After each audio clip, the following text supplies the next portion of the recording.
Assalamualaikum warahmatullahi wabarakatuh. Apa kabar teman? Semoga saat ini, di sini, saat teman sedang menonton video ini, teman sedang dalam keadaan bahagia, sambil dengan senyum yang mengembang. Dalam kesempatan kali ini, mari kita belajar bersama, melalui bahasan tentang guru. Boleh atau tidak guru mencalonkan dan atau menjadi anggota BPD? Sebelum video ini kita lanjutkan, kita titip pesan, bahwa alangkah eloknya bila mana kita menontonnya sampai akhir dan tanpa skip, supaya informasi dari video ini lengkap, tidak hanya setengah-setengah saja. Hal seperti ini yang sering menjadikan kita gagal paham, jika kabar atau informasi yang kita terima kurang lengkap.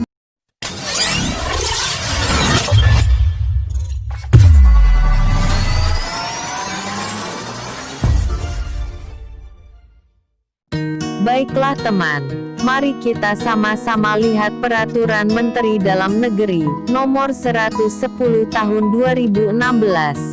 Peraturan Menteri Dalam Negeri Republik Indonesia Nomor 110 Tahun 2016 tentang Badan Permusyawaratan Desa. Langsung saja teman kita menuju ke pasal 13 yang mengatur tentang persyaratan calon anggota BPD. Pasal 13. Persyaratan calon anggota BPD adalah C.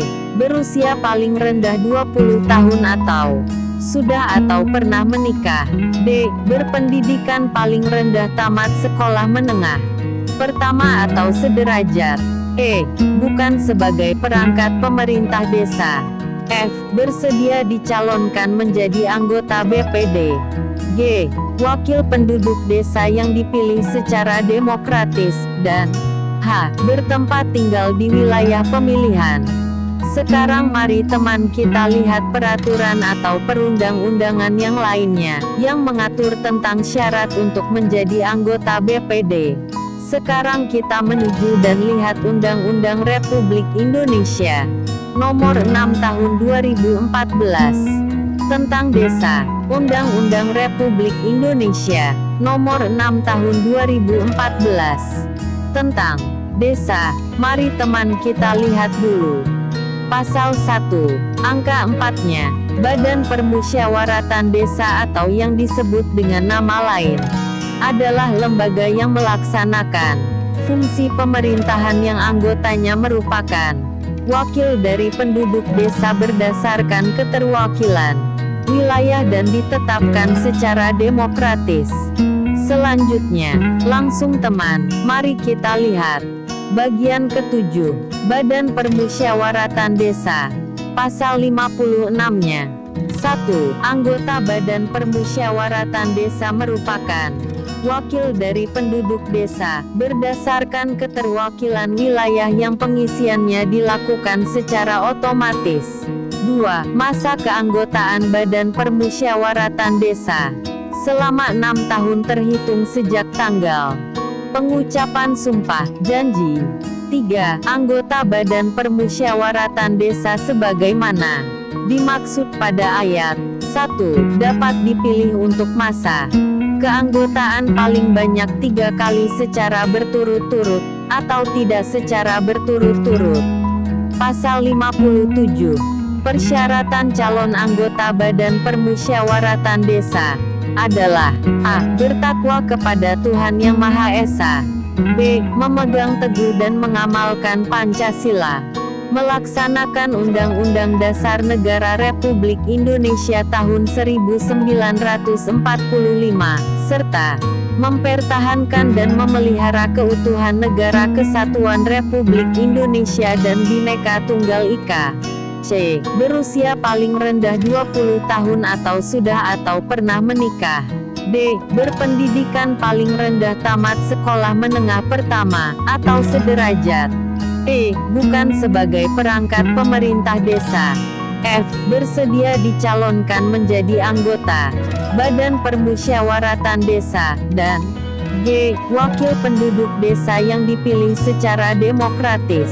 Nah, selanjutnya sekarang mari coba kita lihat teman. Undang-Undang Nomor 14 Tahun 2005 yang mengatur tentang guru dan dosen. Undang-Undang Republik Indonesia Nomor 14 Tahun 2005 tentang guru dan dosen. Lanjut kita lihat bab satunya terlebih dahulu. Bab 1. Ketentuan Umum. Pasal 1. Dalam undang-undang ini yang dimaksud dengan guru adalah pendidik profesional dengan tugas utama mendidik, mengajar, membimbing, mengarahkan, melatih, menilai, dan mengevaluasi peserta didik pada pendidikan anak usia dini, jalur pendidikan formal, pendidikan dasar, dan pendidikan menengah. Selanjutnya, teman, mari kita lihat pada bab 2-nya. Bab 2. Kedudukan, fungsi, dan tujuan. Pasal 2, ayat 1. Guru mempunyai kedudukan sebagai tenaga profesional pada jenjang pendidikan dasar, pendidikan menengah, dan pendidikan anak usia dini pada jalur pendidikan formal yang diangkat sesuai dengan peraturan perundang-undangan. Ayat 2. Pengakuan kedudukan guru sebagai tenaga profesional sebagaimana dimaksud pada ayat 1 dibuktikan dengan sertifikat pendidik. Pasal 4. Kedudukan guru sebagai tenaga profesional sebagaimana dimaksud dalam pasal 2 ayat 1 berfungsi untuk meningkatkan martabat dan peran guru sebagai agen pembelajaran, berfungsi untuk meningkatkan mutu pendidikan nasional. Jadi, jika mengacu pada Undang-Undang Republik Indonesia dan Peraturan Menteri yang disebutkan di atas, tidak ditemukan adanya larangan bagi guru untuk menjadi anggota BPD. Maka jika selama guru tersebut mampu dan dapat menjalankan kewajiban dan tugas pokok atau utamanya sebagai guru, artinya boleh saja untuk menjadi anggota BPD. Sekian dulu teman, video kita kali ini. Nantikan video selanjutnya. Diucapkan terima kasih sudah menonton video ini. Jika ada kekurangan terkait pembahasan kita dalam video ini, baik itu pasal dalam undang-undang dan peraturan menteri, dimohonkan maaf dan permaklumannya. Wassalamualaikum warahmatullahi wabarakatuh.